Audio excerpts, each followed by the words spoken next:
another problem with those acid being too low is I think of your stomach as part of your immune system. Now, have you ever heard that before?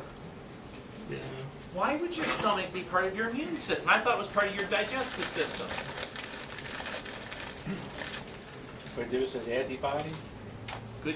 No, but good. I like how you're thinking. Oh. I like how it's a great guess. Very. Nobody else has an answer either. Okay.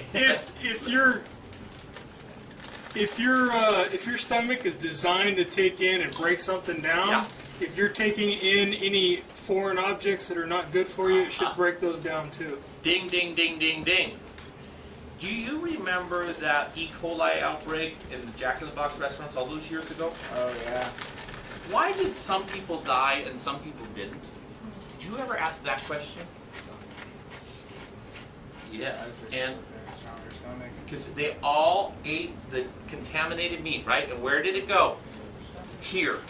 Do you realize that people whose system, whose acid didn't destroy those E. coli but allowed it to grow, guess what happened to those E. coli? They could get, once they got into the rest of the system, they could proliferate, right? So, just like John was saying, if you eat something that's tainted or that's bad, you better hope that that stomach locks in on that thing and destroys it.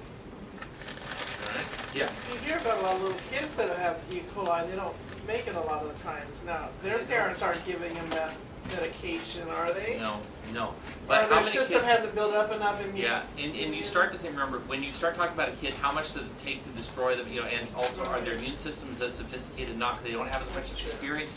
There's lots of problems that we run into with kids. Right. And I start to wonder, we're putting all sorts of, we're giving them all sorts of immune suppressant things. I think the vaccinations that we're giving to kids is suppressing their immune system. The foods that we're letting them eat is terrible. They're not active anymore. They're sitting watching television. There are so many things that we're screwing up with our kids. We've really got, this, so we have, so I think this is kind of part of a comprehensive, when we start thinking about this, let's make it work, let's make it work better, right? But that's, yeah. Infants and children are being prescribed after newborn infants. Newborn. So some of, and it is true. What is it? And what is it? These kids are often given, and usually it's a child who's, let's say, they're throwing up or something. They often don't know what's wrong with this kid, right? But usually it's a kid who has some sort of something is going wrong. They're spitting stuff up. They're not. Something's wrong, so they will often put them on these medicines. And they have to try to titrate it to this child, right? So here's this child who might weigh, 13 pounds or well, but a little infant. They'll give a little infant this, and they try to say, okay, if it's this size, how much would we give? Yeah. So, I know, but that's drugs are always an experiment, right? It's even with you, because we don't know how much to give somebody, and we don't know how your body's going to react or respond to the drug. It's always an experiment. We have to be careful. We have rushed too quickly to the medicine field. That's not where the solutions are. We have to start saying, wait a minute, let's do it differently. Okay. So so we've got the problem with the decrease in the acid causing a lack of digestion of the proteins. We have an immune system then that is vulnerable if we happen to eat something that's contaminated. A third issue is, I think one of the problems that we're having is, are we having more osteoporosis or less nowadays?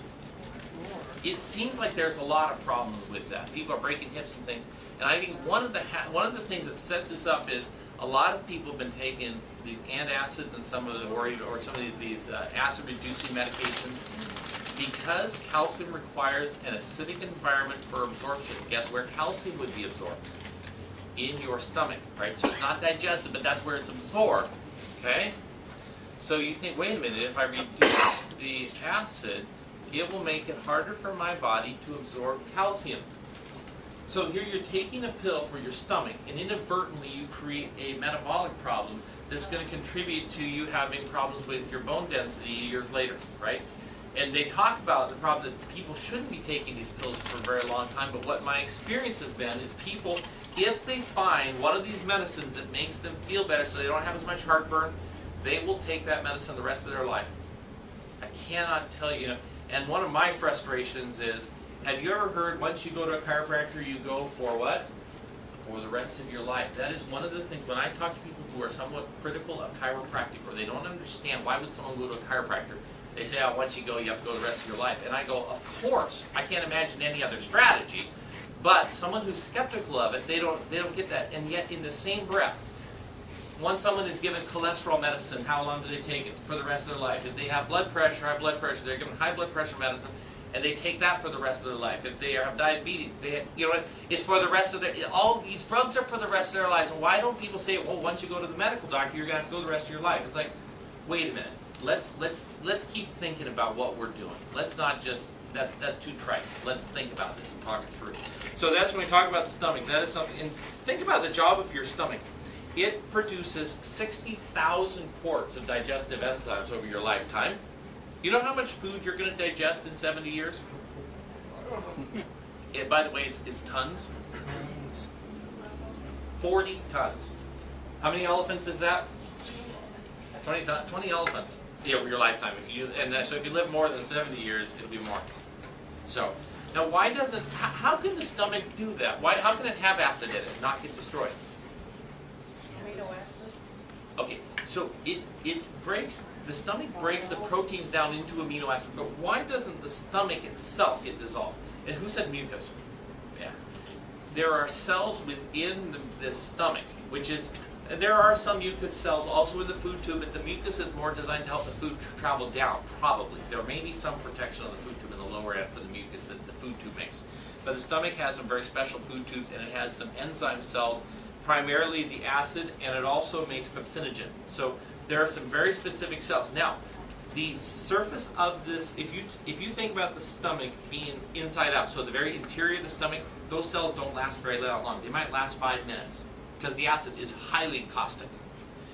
But the design of the stomach is such that they're layer after layer after layer. It's got a very high metabolism rate sort of thing. So those cells they keep coming up from the body. So what is the outside of your stomach builds the cells from the outside in, so that even though the cells don't last very long, the turnover is quite rapid. Now, here's a question. Let's say you're getting sicker and sicker. Do you realize and think about that every one of your cells is kind of getting sicker and sicker? It's not just you. If you're getting more tired, you're just run down, okay. So in a place like a stomach, where the turnover is so rapid, the consequence and the impact of that will be more dramatic. So often people who are finding themselves just not healthy and things like that, they often have stomach problems.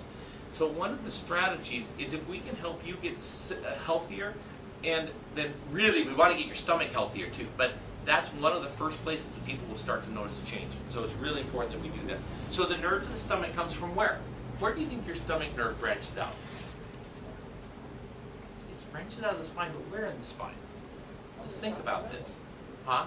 About the middle, isn't it? Yeah, you're right. Now why would you say that? That's where your stomach is. Oh, that's the right answer. Okay, brilliant. You guys, this is a principle that if you will think, you don't have to know a lot about anatomy and physiology, but that principle that Helen said is crucial. She said that's where your stomach is. So, I've got a chart here about that. Got a few of these things here.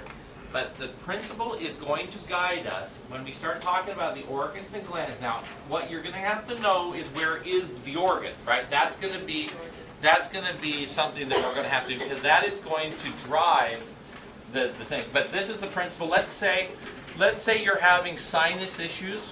Where are your sinuses? Up here, right? Where do you think the nerve to your sinus is? Where do you think the nerve is? Top of the neck. It's going to be up high, close to where the thing is, right? Does that make sense?